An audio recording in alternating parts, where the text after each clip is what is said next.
నమస్తే, welcome to BRK news. నేను మమత. So ఈరోజు మనతో పాటు మాట్లాడడానికి ఆస్ట్రాలజిస్ట్, మోటివేషనల్ స్పీకర్, ఆధ్యాత్మికవేత్త, అదేవిధంగా సైకాలజిస్ట్, ఇన్ని ప్రాముఖ్యతలు కలిగినటువంటి హరిరఘు ప్రియ గారు మనతో పాటు ఈరోజు ఉన్నారు. వారితో మనం మాట్లాడదాం. చాలా విషయాలకి సంబంధించి అయితే మనం డిస్కస్ చేసుకుందాం. Hi ma'am. హాయ్ మా.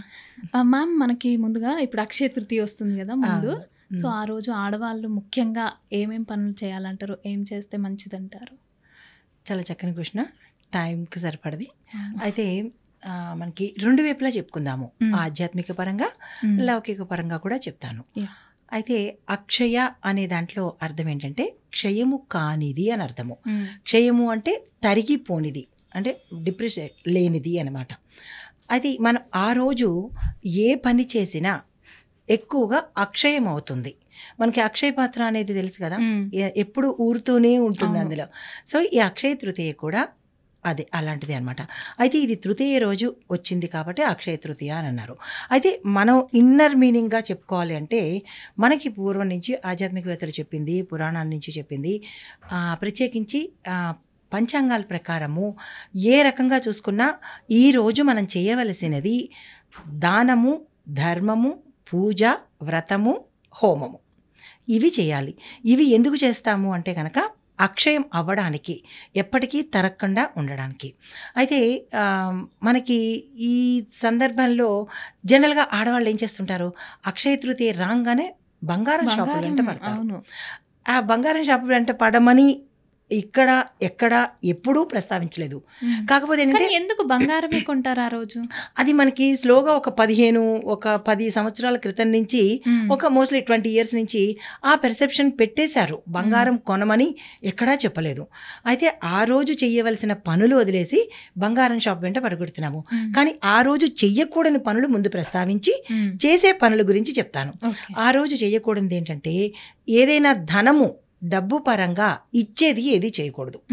అంటే డబ్బులు ఇవ్వడం కానీ, డబ్బులు పెట్టి ఇది కొనుక్కోవడం కానీ అట్లాంటివి కూడా అస్సలు ఏది మన చేతి నుంచి ఇంకొకరికి ధన రూపంలో వెళ్ళకూడదు.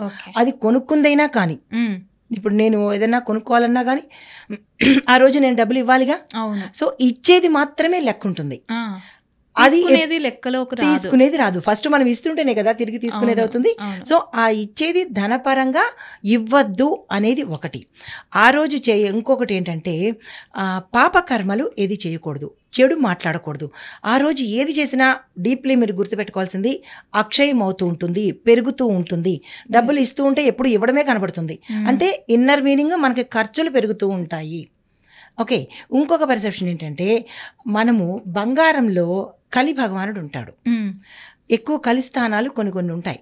అందులో ప్రత్యేకంగా ప్రథమంగా బంగారం దగ్గర కలి ఉంటాడు. కలి ఉండడము అంటే దానిలో అర్థం ఏంటంటే ఎక్కువగా పినారితనము, అంటే లోభత్వము, కొన్ని పాపకర్మలు చేయాలి, కూడబెట్టాలి అనే తపన ఉంటుంది. దానం అనేది అక్కడ రాదు, ఇవ్వాలి అనేది రాదు. సో కలి భగవానుడు ఎక్కువగా అక్కడ ఉంటాడు. అయితే ఇప్పుడు చేయకూడనిది ఫస్ట్ పని ఇదనమాట, డబ్బులు ఇచ్చేది చెయ్యొద్దు, కొనుక్కునేది కొనుక్కోవద్దు. కానీ ఒక్కటి మాత్రం కొనుక్కోవాలి, అది ఏంటంటే ఉప్పుని, రాళ్ల ఉప్పుని కొనుక్కోవాలి. ఎందుకు అంటే కనుక ఆ రోజు ప్రతి ఒక్కళ్ళు రాళ్ల ఉప్పుని కొని తెచ్చుకోండి. రాళ్ల ఉప్పు రిజెంబల్స్ టు లక్ష్మీ అమ్మవారు. ఈరోజు లక్ష్మీ అమ్మవారి పుట్టినరోజు. దీంతో పాటుగా పరశురాముడు కూడా, అంటే విష్ణుమూర్తి అవతారాల్లో 6వ అవతారము, ఒకేసారి 2 అవతారాలు ఆయన స్వీకరించాడు. రాముడుగాను పరశురాముడుగాను స్వీకరించాడు. అవతారాల్లో 6వ అవతారం పరశురాముడు. ఈరోజు మనము పరశురాముడిని తప్పనిసరిగా తలుచుకోవాలి. అది ఎవరు తలుచుకోవాలి అంటే ఎక్కువగా డబ్బుకు బాధపడుతున్న వాళ్ళు, కుటుంబంలో ఎక్కువగా గొడవలు, ఈ అలాంటి డిస్టర్బెన్సెస్ ఉన్నవాళ్ళు, తర్వాత పిల్లలు ఎక్కువగా పుట్టి ఇదవుతున్న వాళ్ళు, పిల్లల కోసం రాకుండా ఉన్నవాళ్ళు, అంటే ప్రయత్నం చేస్తారు కానీ పిల్లలు ఉండరు. ఇట్లాగా ఎవరైతే గడ్డుగా, అంటే ఎక్కువగా తీవ్రంగా బాధపడుతున్నారో ఈరోజు పరశురామ పూజ చేసుకోవాలి. రెండోది లక్ష్మీనారాయణ సమేత కుబేరుణ్ణి పూజ చేసుకోవాలి. ఇప్పుడు చేసుకోవాల్సినవి చెప్తాను. తర్వాత మూడవది కృష్ణ సుధాములను ఈరోజు తలుచుకోవాలి. కృష్ణ సుధాముడు కృష్ణుడు స్నేహితుడు సుధాముడు. ఆయన కృష్ణుడికి అంటే కృష్ణుడు సుధాముడికి సంపదను ఇచ్చిన రోజు అక్షయ తృతీయ. అది ఆ కథ అందరికీ తెలిసిందే కదా. 3 గుప్పెళ్ళు అటుకులు తింటాడు, తిన్న వెంటనే అష్టైశ్వర్యాలు వచ్చేస్తాయని. అది ఈ రోజు అనమాట, అక్షయ తృతీయ రోజు. ఏదైనా ఎక్కువ అవుతుంది అన్న ఉద్దేశం ఇది.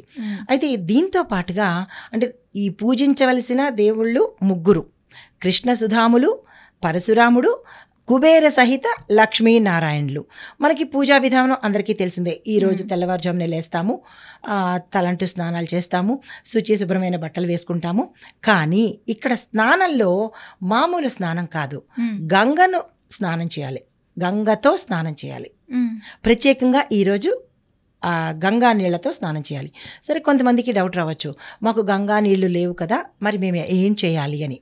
దానికి కూడా ప్రత్యామ్నాయం ఏంటంటే, మనం ఒక గ్లాసులో వాటర్ తీసుకుని పసుపు, కుంకుమ, గంధము వేసి దాన్ని మనము గంగా నది వాటర్గా, గంగా నది నీళ్లుగా మనము అనుకుని ఆ నీళ్లను మన స్నానం చేసే బకెట్లో వేసుకుని చేసినట్టయితే తత్సమానమైన ఫలితం వస్తుంది. పసుపు, కుంకుమ, గంధము, ఈ 3 చిన్న చిన్నవి, మొత్తం అంతా అక్కర్లేదు. ఒక గ్లాసులో తీసుకుని ఆ గ్లాస్ వాటరు మనం నీళ్లలో కలిపేసుకుని చేస్తే మనకి గంగా స్నానం చేసినంత ఫలితం వస్తుంది. అయితే ఈ కార్యక్రమాలు చేసి ఇల్లు అలంకరించుకుంటాము, అన్ని పనులు చేసుకుంటాము, పూజ అది కామనే, మళ్ళీ ప్రత్యేకించి చెప్పాల్సిన పని లేదు.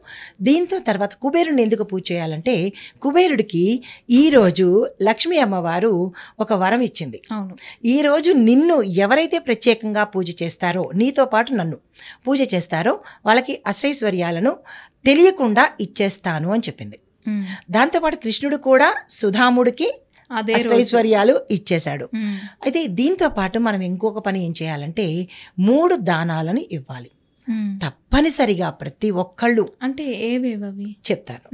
మిగతా మాసాలలో దానాలు ఇస్తే మనకి పుణ్యం వస్తుంది, ఉత్తర అంటే మనం చనిపోయిన తర్వాత మనకి ఉత్తర కర్మల్లో మంచి వస్తుంది అంటారు మిగతా దానాల్లో.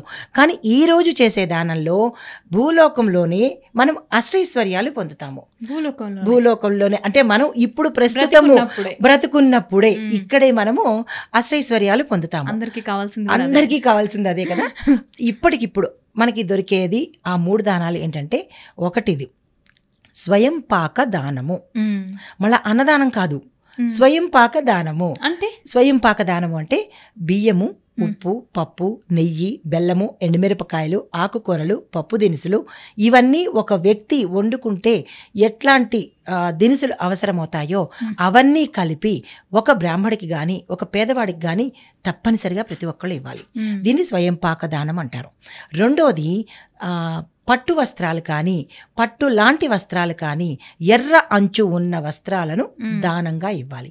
అంటే 2వ దానము వస్త్రదానము. 3వ దానము ఉదక దానము. ఉదకము అంటే నీళ్లు. కొత్త కుండకు తెచ్చుకుని కొత్త కుండలో నీళ్లు పోసి పసుపు, కుంకుమ, తులసి ఆకులు, వీలైతే బిల్వ పత్రాలు దొరికిన వాళ్ళు వేసేసి కుండకు పసుపు కుంకుమ రాసి ఆ కుండను యథాతథంగా బ్రాహ్మడికి దానమిచ్చేయాలి. ఈ 3 దానాలు ఈరోజు తప్పనిసరి. అయితే ఈ 3 దానాల యొక్క ఆంతర్యం కూడా తెలియాలి కదా. ఎందుకు ఈ 3 దానాలే చేయాలి అంటే కనుక, మనము ఈ లోకంలో ఉన్నంత వరకు తిండికి, బట్టకు, నీటికి కొదవ ఉండదు. తిండి, బట్ట, నీరు ప్రతి ఒక్కరికి అవసరం. అయితే ఈ 3వది ఈ ఉదకదానం చేయడం వల్ల మనకి చనిపోయిన తర్వాత ప్రతి జీవి మనం ప్రయాణం చేస్తూ ఉంటుంది కదా ఆత్మ. ఆ ఆత్మ ప్రయాణం చేసేటప్పుడు ఎటువంటి అడ్డంకులు రాకుండా ఈ ఉదకదానం అనేది మనకి అక్కడ ఉపయోగపడుతుంది. అది ఆధ్యాత్మిక పరంగా ఈరోజు చేయవలసిన పనులివి. దీనితో పాటుగా సాయంత్రం సమయంలో తులసమ్మ దగ్గర దీపం పెట్టుకుంటాము. యాక్చువల్గా ఇందాక నేను ఇంకొక క్వశ్చన్ అడుగుదాం అనుకున్నానండి. ఇప్పుడు మనకు పసుపు, కుంకుమ, గంధం వేసి అందులో తులసి కూడా వేసుకోవచ్చు అని విన్నాను నేను. తులసి కూడా వేసుకుంటారు. తులసి దొరకని వాళ్ళు ఈ మూడు వేసుకుంటారు. అప్పటికప్పుడు దొరికితే వేసుకోవచ్చు. తులసి, బిల్వాలు 2 పవిత్రమైన. ఇంట్లో తులసి అమ్మవారు ఉంటుంది ఖచ్చితంగా. కొంతమందికి ఉండకపోవచ్చు, ఉన్నవాళ్ళు వేసుకున్నచ్చు. లేకపోయినా ఈ 3 వేసినా తత్సమానమైన ఫలితం వస్తుంది అనమాట. సో ఈ పనులు ఈ సమయంలో చేసుకోవాలి. మ్యామ్ మనకి ఇక్కడ ఇందాక మీరు చెప్పారు కదా, మనం ఆ రోజు ఇవ్వకూడదు అనేసని. మరి ఆ రోజు బంగారం కొనాలి అని అంటారు. మరి ఖచ్చితంగా బంగారం మనం కొనాలంటే ఎలా కొనొచ్చు అంటారు? Good question. అయితే బంగారం కొనాలి అని మనం అనుకున్నప్పుడు ముందు రోజు వెళ్ళి వాళ్ళకి అమౌంట్ ఇచ్చేసి మరుసటి రోజు తెచ్చుకున్నారనుకోండి, అప్పుడు అది అక్షయం అవుతుంది. ఇచ్చేది ఏది ఇవ్వకూడదు, డబ్బు రూపంలో కానీ కార్డ్స్. కొంతమంది స్మార్ట్గా అడగొచ్చు, మేము ఫోన్పే చేస్తాము కార్డులతో ఇస్తాము అని అనొచ్చు. ఏదైనా ఇస్తున్నారుగా, ధనాన్నే ఇస్తున్నారు కదా. కాబట్టి ఈ తప్పు, అది ఎంత స్మార్ట్నెస్ ఉన్నా కానీ ధనం అనేది ఇవ్వద్దు. ముందు రోజు బుక్ చేసుకోండి, మరుసటి రోజు వెళ్ళి తెచ్చుకుంటే కనుక అది మీకు అక్షయం అవుతుంది అనమాట. ఓకే, మంచి మంచి టిప్ అనమాట ఇది. ఎందుకంటే అక్షయ తృతీయ రోజు కొనాలి కొనాలి అన్న దాంట్లోనే ఉంటారు, కానీ ఇవ్వకూడదు అనేది ఎవరు చెప్పలేదు. సో అది చెప్పకుండా కొనాలి అనేది మాత్రం చెప్తున్నారు. సో మంచి పాయింట్ చెప్పారు. నెక్స్ట్ ఇంకొకటి, ఇప్పుడు మనం ఆ రోజు డబ్బులు ఇచ్చి తెచ్చుకున్న తర్వాత ఆ బంగారాన్ని మీరు గమనించండి, ఎప్పుడైనా ఆ బంగారం లాకర్లోకి పెడుతుందే తప్ప మనం అనుభవించడానికి ఉండదు. అయ్యో, ఎందుకు? మనం డబ్బిచ్చి కొనుక్కుంటున్నాం కదా, కొన్నదే మనం వేసుకోవడానికి వాడుకోవడానికి. కానీ అట్లాంటి అవకాశం ఎవరికి ఉండదు. ఇది ఓపెన్గా మీరు చెక్ చేసుకోవచ్చు. ఆ రోజు డబ్బిచ్చి కొన్న బంగారాన్ని మనం అప్పటికప్పుడు పెట్టుకోగలుగుతామేమో తప్ప నిరంతరం పెట్టుకునే అవకాశం అయితే లేదు. ఎందుకు అంటే అది డబ్బులిచ్చి కొన్నాము, అది బ్యాంక్ లాకర్లోకి వెళ్ళడమో లేదంటే ఎక్కడైనా తాకట్టు పెట్టడమో అలాగే మోస్ట్లీ వెళ్తుంది. కాబట్టి ఈ పొరపాటు ఈ సమయం నుంచి చేయకండి. ఓకే, సో చూసారు కదా, అక్షయ తృతీయ రోజు కంపల్సరీ బంగారం కొనాలి అని చెప్తున్నారు. దాని వెనకాల ఉన్న రీజన్ ఎవరు చెప్పట్లేదు. సో మ్యామ్ మనకి తెలియజేశారు, కాబట్టి మీరు ఖచ్చితంగా ఫాలో అవ్వాలని నేను కోరుకుంటున్నాను. సో ఆ రోజు ఖచ్చితంగా బంగారం తెచ్చుకోండి, ఇంటికి తెచ్చుకోండి, కానీ డబ్బులు ఇవ్వకుండా. అంటే ముందు రోజు ఇచ్చేసి నెక్స్ట్ డే రోజు, అంటే అక్షయ తృతీయ రోజు బంగారాన్ని ఇంటికి తెచ్చుకోండి.